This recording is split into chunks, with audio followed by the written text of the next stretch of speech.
ውድ ቻናላችን ቤተሰቦች እንኳን ወደ ቻናላችን በደህና መጣችሁ። አሁንም ሊቨርፑልን በተመለከቱ ዘገባዎች ተመልሼ መጥቻለሁ። በሳት የምንመለከታቸው ኮናቴ የሪያል ማድሪድን ጥያቄ እየጠበቀ ይገኛል እየተባለ ነው። እንደዚሁም ሊቨርፑሎች አርዳ ጉለር ላይ ፍላጎት አሳይቷል እየተባለ ይገኛል።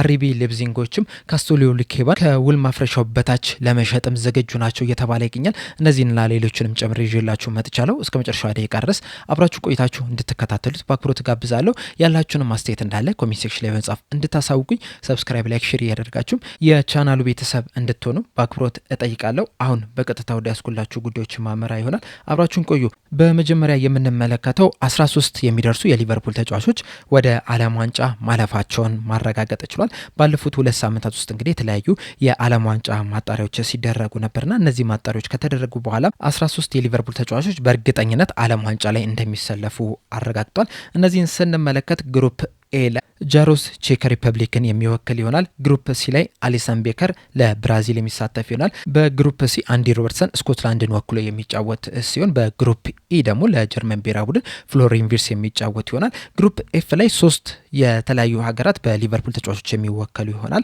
አንደኛዋ ኔዘርላንድ ስትሆን ቨርጅል ቫንዳይክ፣ ራያን ግራቨንበርግ፣ ጀረሚ ፍሪምፖንግ እንደዚሁም ደግሞ ኮዲ ጋክፖ ይጠራሉ ተብሎ ይጠበቃል። እንደዚሁም ለስዊድን ብሔራዊ ቡድን ደግሞ አሌክሳንደር ኢሳቅ ይሰለፋል ተብሎ ይጠበቃል። እንደሚታወቀው በዛሬው ዕለት ወደ ልምምድ ይመለሳልና ለዓለም ዋንጫ ይደርሳል ተብሎ ነው የሚጠበቀው። ሌላኛው ሀገር ደግሞ ጃፓን ነች። ዋታሮ ኤንዶ በዚህ ሰዓት ላይ ጉዳት ላይ ቢሆንም እንኳን ለዓለም ዋንጫ ግን ሊደርስ የሚችልበት እድል አለ እየተባለ ይገኛል።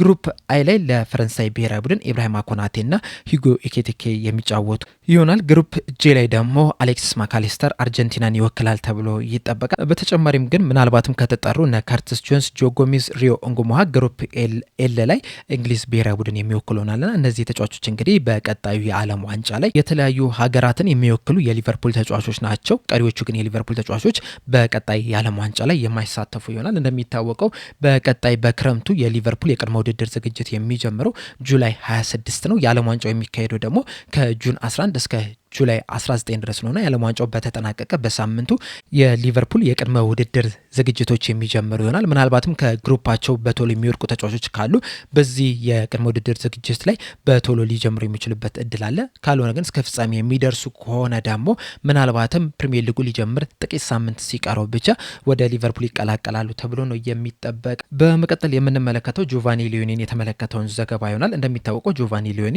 ባጋጠመው ጉዳት ምክንያት ለረዥም ጊዜ ከሜዳ ርቆ ነበረ። በቅርቡም ወደ ሜዳ እንደተመለሰ በግልም ልምምድ መስራት እንደጀመረ የተለያዩ ዘገቦች ሲናገሩ ነበረ። አሁን ላይ ሞንዶ ፕሪሜቫራ ይዞት በወጣው ዘገባ መሰረት ከሆነ ደግሞ ጆቫኒ ሊዮኒ አፕሪል ወር መጨረሻ ላይ ወደ ሙሉ ልምምድ ይመለሳል እያለን ይገኛል። ይህም ማለት እንግዲህ ከ4 ሳምንት በኋላ ከቡድኑ ጋር ልምምድ መስራት የሚጀምር ይሆናል እና ምናልባትም የመጨረሾቹን 4 የፕሪሚየር ሊግ ጨዋታዎች ላይም የመጮቻ እድል ሊሰጠውም የሚችል ተጫዋችም ሊሆን ይችላል። በእርግጥ እነዚህ 4 ጨዋታዎች በጣም ከባድ የሚባሉ በጣም ወሳኝ የሚባሉ ጨዋታዎች ናቸው። ከማንቸስተር ዩናይትድ ጋር፣ ከቼልሲ ጋር፣ ከአስቶን ቪላ እንደዚሁም ደግሞ ከብሬንትፎርድ ጋር የሚደረጉ ጨዋታዎች ናቸው። እንደዛ ቢሆንም ግን ምናልባትም ሊቨርፑሎች የሚጨርሱበትን ደረጃ ካረጋገጡ የመጮቻ እድል ሊሰጡት ይችላሉ። ይህ ተጫዋች እንግዲህ ለቅድመ ውድድር ዝግጅቶች ይደርሳል ተብሎ ነበር የተጠበቀው። ነገር ግን ከታሰበውም ቀደም ብሎ ነው አሁን ላይ በግል ልምምድ መስራት የቻለውና ምናልባትም በስተመጨረሻም የመጮቻ እድልም ሊሰጡት የሚችሉበት እድል አለ እየተባለ ይገኛል። በመቀጠል የምንመለከተው ካስቶሊዮ ሊኬባን የተመለከተውን ዘገባ ይሆናል። የፊሊፕ ሄንዚ ዘገባ ከሆነ አርቢ ሌፕዚንጎች ይህንን ተጫዋች ለመሸጥ ዝግጁ ናቸው። ከውል ማፍረሻው ከሆነው ከ80 ሚሊዮን ዩሮ ቀንሰው በ65 ሚሊዮን ዩሮ ለመሸጥም ዝግጁ ናቸው እያለን ይገኛል። እናም ለሊቨርፑልም ይሄ ጥሩ አጋጣሚ ነው እየተባለም ይገኛል። ምክንያቱም ከዚህ ቀደምም ሊቨርፑሎች እዚህ ተጫዋች ላይ ፍላጎት እንዳላቸው የተለያዩ ዘገቦችም ሲናገሩ ነበር። በተለይ ደግሞ ባለፈው የክረምቱ የዝውውር መስኮት ላይ ይህንን ተጫዋችን በቅርበት ሲከታተሉት ነበረ። ለማስፈረምም እንቅስቃሴም ሊያደርጉ ይችላሉ ተብሎም ሲጠበቅ ነበረ። ነገር ግን ምንም አይነት እንቅስቃሴ ሳያደርጉ የዝውውር መስኮቱ ተዘግቷል። አሁንም ድረስ ግን ይህንን ተጫዋች በቅርበት እየተከታተሉት እንደሆነ አንዳንድ መረጃዎች እየተናገሩ ይገኛሉና አርቢ ሌፕዚንጎች ይህንን ተጫዋች ለመሸጥ ፈቃደኛ መሆናቸው እንደዚሁም ደግሞ ከውል ማፍረሻውም ቀንሰው በ65 ሚሊዮን ዩሮ ለመሸጥም ዝግጁ መሆናቸው ምናልባትም ሊቨርፑሎች እዚህ ተጫዋች ላይ ከፍተኛ ፍላጎት እንዲያሳዩ ይህንን ተጫዋችም ለማስፈረምም እንቅስቃሴ እንዲያደርጉም ሊያደርጋቸው ይችላልም ነው እየተባለ የሚገኘው። ከዛ በተጨማሪም የዚህ ተጫዋቹንም እንቅስቃሴ ስንመለከተው ራሱ በጣም አስደናቂ የሚባል ነው። ገና 23 ዓመቱ ላይ ነው የሚገኘው። ነገር ግን ደግሞ በ23 ዓመቱ በጣም ልምድ ያለው ተጫዋች መሆን ችሏል። በእርግጥ በዚህ ሲዝን ብዙ ጨዋታዎችን አልተጫወትም። በተለይ ደግሞ የሲዝኑ የመጀመሪያ አጋማሽ ላይ በጉዳት ምክንያት ብዙ ጨዋታዎች አምልጦታል። ነገር ግን 2026 ከገባ ጀምሮ ግን 1900 ደቂቃዎችን ለአርቢ ሌፕዚግ መጫወት ችሏል። እንደዚሁም ደግሞ 91%ም የኳስ የማጠናቀቅ ወይም ደግሞ በጥሩ ሁኔታ በትክክል የማቀበልም ስኬትም ያለው ተጫዋች ነው።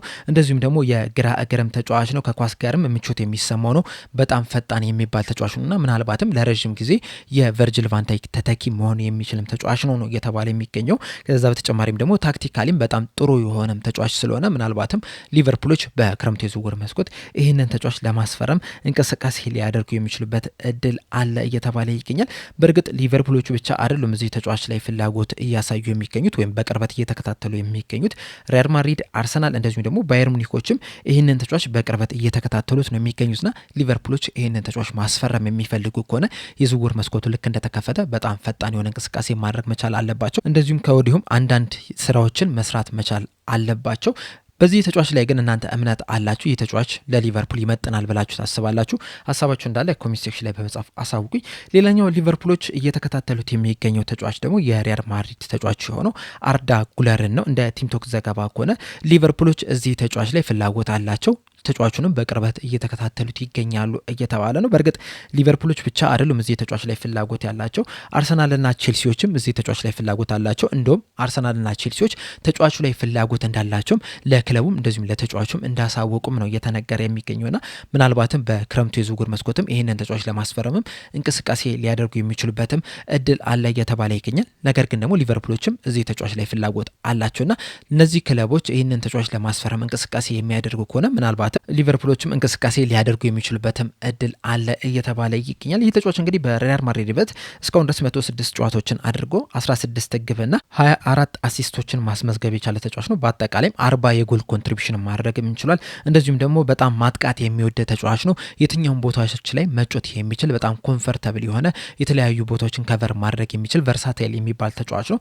በዋነኝነት አታኪ ሚድፊልደር ላይ ነው የሚጫወተው። ከዛ በተጨማሪም ግን በፊት ለፊት መስመር ላይ ባሉት ሶስቱም የማጥቃት ቦታዎች ላይ መጮት የሚችል ተጫዋች ነው። ቨርሳታይል የሚባል ተጫዋች ነው። ይህንንም ደግሞ በሪያል ማድሪድ ቤት በደንብ የተመለከትነው ነገር ነው። በተለይ ደግሞ ዣቪ አሎንሶ የሪያል ማድሪድ አሰልጣኝ እያለ ይህንን ተጫዋች በጣም በተደጋጋሚ ሲጠቀሙ ነበር። የተለያዩ ቦታዎች ሲያጫውተውም ተመልክተናል። ሪያል ማድሪዶችም ዣቪ አሎንሶን ከማሰናበታቸው በፊት ቡድናቸውን በአርዳ ጉለር ዙሪያ ለመገንባትም አስቧል የሚሉ የተለያዩ መረጃዎችንም ስንሰማ ነበርና ይህም የሚያሳየው ደግሞ ምን ያህል ጎበዝ ተጫዋች እንደሆነ ነው። ሊቨርፑሎችም እንግዲህ ይህንን ተጫዋች እየተከታተሉት ይገኛሉ። ፍላጎትም አላቸው በዚህ ተጫዋች ላይ።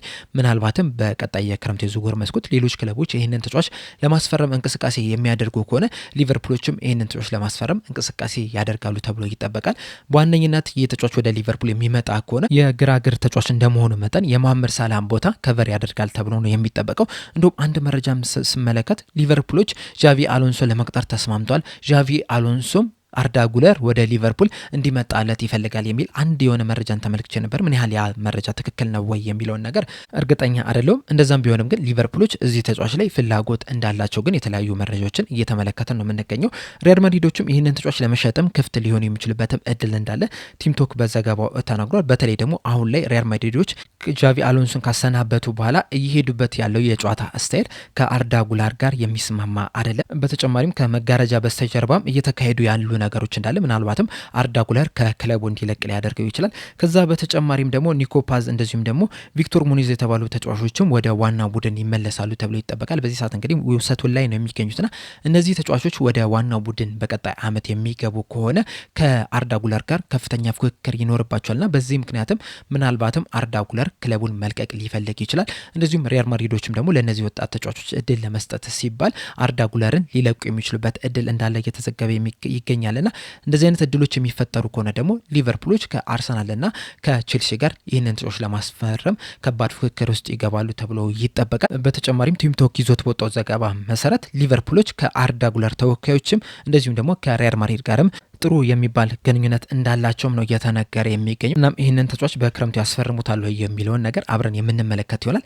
እንደኔ ግን ምናልባትም ለዚህ ተጫዋች ቅድሚያ ላይሰጡ ይችላሉ ሊቨርፑሎች። ምክንያቱም ከዚህ ተጫዋች በበለጠ ሌላ የሚያስፈልጓቸው የተጫዋች ፕሮፋይሎች አሉ። ይህ ተጫዋች እንግዲህ ከፍሎሪን ቪርትዝ ጋር የሚመሳሰል አይነት የጨዋታ ስታይል ያለው ተጫዋች ነው። ሊቨርፑሎች ደግሞ በዚህ ሰዓት ላይ በተለይ ደግሞ በክንፍ መስመር ላይ የሚያስፈልጓቸው ተጫዋቾች በጣም ኢነርጂ ያላቸው እንደዚሁም ደግሞ በጣም ፈጣን የሚባሉ ተጫዋቾች ናቸውና ከአርዳ ጉለር በፊት ለሌሎች ተጫዋቾች ቅድሚያ ይሰጣሉ ብዬ ነው የማስበው። ምናልባትም ግን በስተመጨረሻ የሚፈልጓቸውን ተጫዋቾች ካስፈረሙ በኋላ በተጨማሪነት ይህንን ተጫዋች ሊያስፈርሙ የሚችሉበት ግን እድል አለ ብዬ አስባለሁ። በመቀጠል የምንመለከተው ኢብራሂማ ኮናቴን የተመለከተውን ዘገባ ይሆናል። የስፔኑ ጋዜጣ የሆነው አስ ይዞት በወጣው ዘገባ መሰረት ኢብራሂማ ኮናቴ የሪያል ማድሪድን ጥያቄ እየጠበቀ ነው እያለን ይገኛል። ይህ አስ የተባሉ ጋዜጣ እንግዲህ ለሪያል ማድሪድ በጣም ቅርብ ከሚባሉ ጋዜጦች መካከል አንደኛው ነው። እንዲሁም የምታስታውሱ ከሆነ ባለፈው ሲዝንም ትሬንት አሌክሳንደር አርኖልድ ወደ ሪያል ማድሪድ ያቀናል የሚሉ የተለያዩ መረጃዎችንም ሲያወጣ የነበረ ጋዜጣ ነው። አሁን ላይ ደግሞ ኢብራሂማ ኮናቴ የሪያል ማድሪድን ጥያቄ እየጠበቀ ይገኛል እያለን ነው። እንደሚታወቀው በዚህ ሰዓት እንግዲህ የኢብራሂማ ኮናቴ በሊቨርፑል የሚያቆየው ኮንትራት ሊጠናቀቅ በጣም ጥቂት የሚባሉ ወራቶች ብቻ ነው የቀሩት። ምናልባትም ሁለት ወር ከግማሽ ብቻ ነው የቀረው በክረምቱ በሊቨርፑል የሚያቆየው ኮንትራት የሚጠናቀቅ ይሆናል። ከዛ በኋላም እንግዲህ ወደ ፈለገው ክለብ በነፃ የሚዘዋወር ይሆናል። ሊቨርፑሎችም እንግዲህ ይህ ነገር እንዳይፈጠር የተለያዩ ጥረቶችን እያደረጉ ነው የሚገኙት። ከተጫዋቹ ጋርም የተለያዩ ድርድሮችን እያደረጉም ነው የሚገኙት። እንዲሁም ከዚህ ቀደምም የተለያዩ ኮንትራቶችንም አቅርበውለት ነበር። ነገር ግን ኮናቴ እነዚህን ኮንትራቶች ሳይፈረሙ ቀርቷል። እስካሁን ድረስም እንግዲህ ድርድር ላይ ነው የሚገኙት። በእርግጥ አሁን ላይ እየወጡ ባሉ መረጃዎች መሰረት በዚህ ድርድር ላይ ምንም አዲስ የተለወጠ ነገር የለም እየተባለ ነው የሚገኘውና ኢብራሂማ ኮናቴ በዚህ ሰዓት ላይ ሊቨርፑልን የመልቀቅ እድሉ በጣም እየሰፋ ነው የሚገኘውና ሊቨርፑልን ደግሞ የሚለቅ ከሆነ በነፃ ነው የሚለቀው። በዚህ ምክንያትም ደግሞ የተለያዩ ትልልቅ የሚባሉ ክለቦች ይህንን ተጫዋች ለማስፈረም ከፍተኛ ፍላጎት ይኖራቸዋል ተብሎ ይጠበቃል። ከዚህ ቀደምም እንግዲህ ሪያል ማድሪዶች፣ ፒኤስጂዎች እንደዚሁም ደግሞ ባየር ሙኒኮች እዚህ ተጫዋች ላይ ከፍተኛ ፍላጎት እንዳላቸው ስንሰማ ነበረ። እንደዚሁም ደግሞ በነፃም ለማስፈረምም እንቅስቃሴም ሊያደርጉ ይችላሉ የሚሉ የተለያዩ መረጃዎችን ስንሰማ ነበረ። እናም ሊቨርፑሎች ኮንትራቱን የማያራዝሙለት ከሆነ በክረምት የዝውውር መስኮት እንግዲህ እንደዚህ 3 ክለቦች ይህንን ተጫዋች ለማስፈረም ከፍተኛ ፉክክር ያደርጋሉ ተብሎ ይጠበቃል። በተለይ ደግሞ ሪያል ማድሪዶች ከዚህ ተጫዋች ጋር ስማቸው በጣም በስፋት ነው እየተያዘ የሚገኘው። በእርግጥ ጃንዋሪ ወር አካባቢ ላይ ኢብራሂማ ኮናቴ ባሳየው አቋም ምክንያት ሪያል ማድሪዶች ተጫዋቹ ላይ ያላቸውን ፍላጎት ትተውታል የሚሉ የተለያዩ መረጃዎችን ስንሰማ ነበረ። ነገር ግን አሁን ላይ አስይዞት በወጣው ዘገባ መሰረት አሁንም ሪያል ማድሪዶች ይህንን ተጫዋች ማስፈረም ይፈልጋሉ። እንደዚሁም በክረምት የዝውውር መስኮትም በነፃ ለማስፈረምም እንቅስቃሴም ያደርጋሉ የሚል መረጃን ይዞልን ወጥቷል። ይህም ብቻም ሳይሆን ተጫዋቹም ወደ ሪያል ማድሪድ ለማቅናትም ዝግጁ ነው። በዚህ ሰዓት ላይም የሪያል ማድሪዶችንም ጥያቄንም እየጠበቀ ይገኛል እያለን ነው። ዘገባውም አያይዞ እንደተናገረው ከሆነ ኢብራሂማ ኮናቴ የዓለም ዋንጫ ከመጀመሩ በፊት ዝውውሩ ለማጠናቀቅም ከፍተኛ ፍላጎት አለው እያለን ይገኛል። ይህንን መረጃ ምን ያህል እውነት ነው ወይ የሚለውን ነገር ለማወቅ ትንሽ ያስቸግራል። ምክንያቱም ደግሞ አስ የሚባለው ጋዜጣ ለሪያል ማድሪድ የሚያደላ ጋዜጣ ነውና ሁልጊዜም ሪያል ማድሪድን የሚጠቅም መረጃዎችን ብቻ ነው ይዞ የሚመጣው። ይህንንም ደግሞ ባለፉት ዓመታትም ሲያደርገው የነበረ ነገር ነው፣ እኛም ስንመለከተው የነበረ ነገር ነውና ይህንን መረጃም እንግዲህ በጥርጣሬ አይን መመልከት ይኖርብናል። እናንተ ግን በኢብራሂማ ኮናቴ የኮንትራት ጉዳይ ላይ ምንድን ነው ያላችሁ ሀሳብ? ተጫዋቹ በሊቨርፑል እንዲቆይ ትፈልጋላችሁ ወይስ ተጫዋቹ ሊቨርፑል ቢለቅም ራሱ ያን ያህል አይከፋንም ብላችሁ ታስባላችሁ? ሀሳባችሁ እንዳለ ኮሜንት ሴክሽን ላይ በመጻፍ አሳውቁኝ። ለአሁን እኔ እዚህ ላይ አበቃው። እስከ መጨረሻው ደቂቃ ድረስ ስለተከታተላችሁኝ ከልብ አመሰግናለሁ። በቀጣይ በሌላ እስከምንገናኝ ድረስ ሰብስክራይብ፣ ላይክ፣ ሼር ማድረግ እንዳትረሱ። ቸር ያቆየን።